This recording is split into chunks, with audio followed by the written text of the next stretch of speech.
انا ولا هحرق دمي ولا هتعصب ولا هعمل اي حاجه. كل اللي انا هعمله هنتكلم شويه عن الماتش، وعندي كلمتين محشورين في زوري فالنبي استحملوني.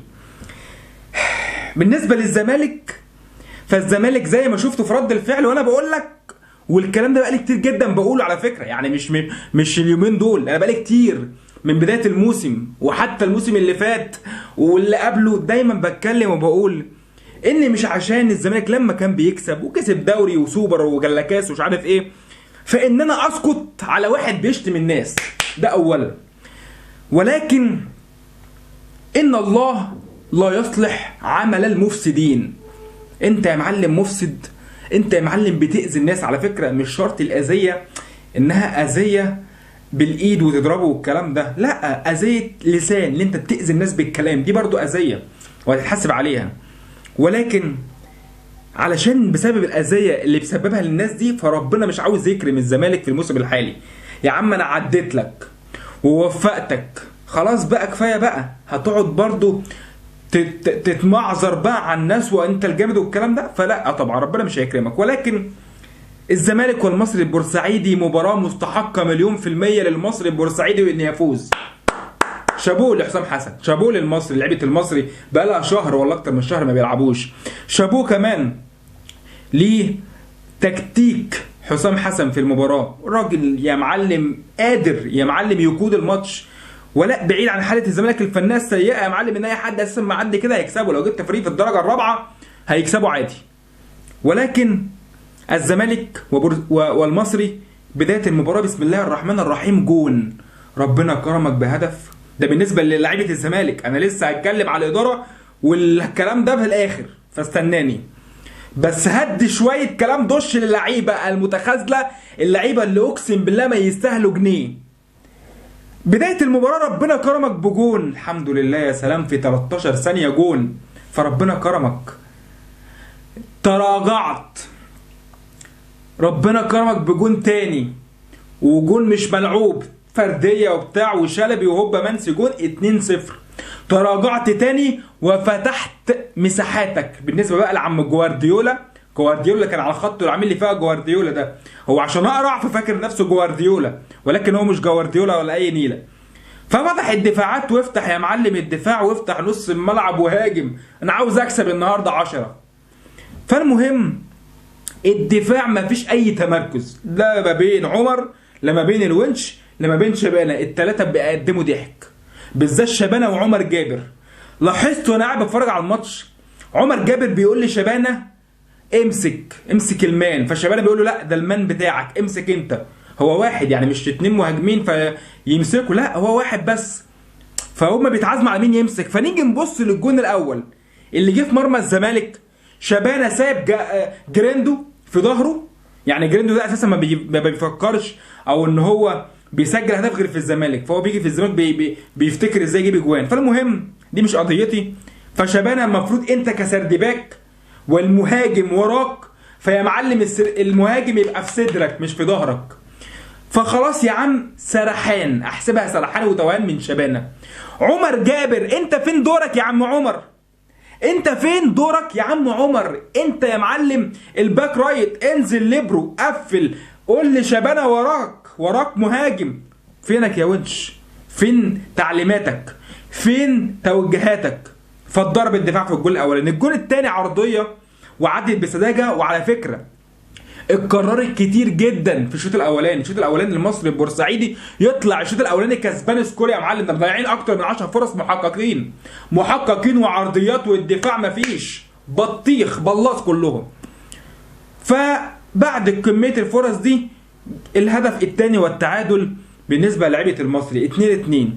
فلعيبه المصري تراجعت شويه وسابت الكوره لعيبه الزمالك علشان يلعبوا على الكاونتر اتاك. فتفاجئ حسام حسن ان جوارديولا اللي موجود على خط الزمالك سحب نص ملعب من سيف جعفر، اللي وقتها الزمالك محتاج انه يجيب جون. يعني الزمالك وقتها محتاج انه يجيب جون عشان يكسب، فسحب سيف فاروق جعفر ونزل شيكابالا اللي ما قدمش اي اضافه خالص، فنزل شيكابالا مفيش اي اضافه. فانت عندك نص الملعب عم رؤى اللي ما بيلعبش كوره قدام، يمسك الكوره يلعب يمين، يمسك الكوره يلعب شمال، فما فيش اي تميز او اي مميزات في الرؤى اللي كان بيقدمها. فانت عندك نص الملعب خلاص مات، وبالحاج خلاص فتح مساحات وزيزو من كتر ان مفيش حد بيساعده ولا بيوصله للجون، بقى هو اللي بينزل نص الملعب عشان يستلم ويساعد. ففي ظل الهفوات وفي ظل طبعا مفيش دفاع، فكرة اتردت هوبا اوت يا معلم روح الجون الثالث. وبرضه نفس الكلام، مشكله التغطيه العكسيه من عمر جابر. عمر جابر ده بياخد 45 مليون في 3 سنين، حرام يعني؟ ده حرام ولا مش حرام؟ سؤال والله، يعني قولوا لي في الكومنتات ده حرام ولا مش حرام؟ حرام طبعا، حرام طبعا، حرام مليون في المية. 45 مليون جنيه في 3 سنين في عمر جابر علشان يحرق دمي ويحرق دم الناس، علشان ما يعرفش يباصي، علشان بيلعب كوره يعني كوره بيلعب كوره اسمها بيلعب كوره، برايح العب كوره ومعايا طياره خاصه ومعايا وكل الكلام ده وعربياتي وكل حاجه، علشان ما يعرفش يلعب باص، علشان ما بيعرفش يلعب اوفر، ما يعرفش يعمل التغطيه العكسيه. ده بالنسبه لعم عمر الجابر. اما عم مصطفى شلبي، يا عم بطل بقى فزلك يا عم. انت اساسا ايه؟ تيم الزمالك عموما في الفتره الحاليه هو موسم استثنائي، موسم اتمنى ان انا اغمض عيني كده ويخلص، يعني تاني يوم كده الاقيه خلص خلاص، يعني مش مهم الاهلي بقى ياخد الدوري ياخد الكاس ياخد اللي هو ياخده، مش مهم، بس انا عاوز الموسم ده يخلص، لان اللعيبه المتواجده دلوقتي لا يستحقوا ان هم يلعبوا في بن عبيد، ما بيلعبوش في حته، فحرام حرام بجد اللي احنا فيه ده.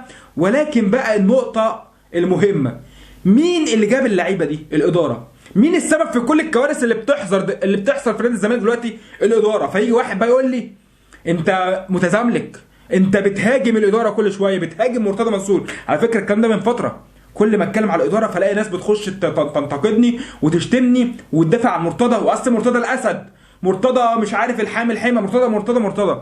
ايه رايك في مرتضى دلوقتي؟ ايه رايك في الزمالك دلوقتي؟ يا سيبك من مرتضى، ايه رايك في الزمالك دلوقتي؟ هل الزمالك دلوقتي عاجبك؟ كل شويه بخسائر يا معلم. الزمالك لما بيدخل فيه جون ويبقى متاخر ما بيعرفش يعمل ريمونتادا. ماتش المريخ لما عملنا ريمونتادا انا استغربت اللي احنا عملنا ريمونتادا. احنا عملناها ازاي دي؟ احنا بقالنا كتير قوي ما عملناهاش، من ساعه ماتش الاسماعيلي ما عملناهاش، يعني اخر ماتش احنا كسبنا 3-1 كان الاسماعيلي، ما عملناش ريمونتادا. لما بيخش فينا جول ما بيعملش ريمونتادا. ولكن الفريق في انهيار وكوارث، غير كوارث كمان في اليد والطايره والسله وكل ده، بعيد عن كره القدم ان اساسا ما فيش لعيبه، ولكن كل الكوارث دي وعمال تقول لي مرتضى الاسد حامل حمى مش عارف ايه.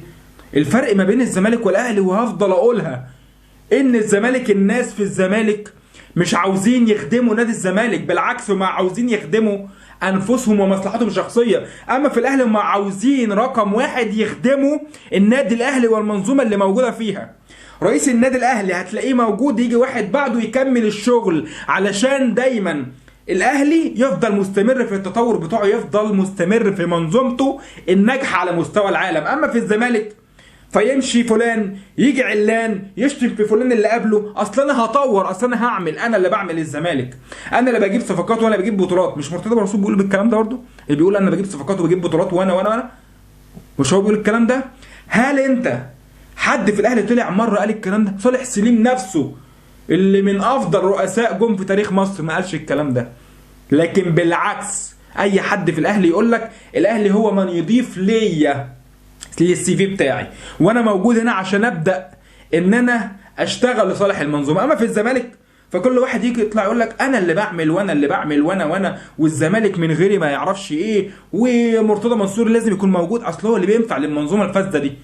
المنظومه الفاسده يا معلم ده احنا ما فيش اساسا افسد منه، ده ما فيش افسد منه من كتر الاختلاسات والسمسره. ورئيس وفاق الصيف اللي كان يطلع ويتكلم عليه ويقول لك اصل هو كان عاوز مني سمسره ووكيله مش عارف ايه في صفقه القندوسي، ويوزع لعيبه زي على الاتحاد على مصلحي صاحبه عشان يمشي مصالحه وبيزنس الخاص بتاعه، ويودي له محمود علاء وياخد على قفاه من مروان عطيه وما يروح الاهلي. كل الكلام ده ولسه بتدافع عن الشخص المسيء للناس ده، بتدافع عن الشخص اللي مدهور حال نادي الزمالك.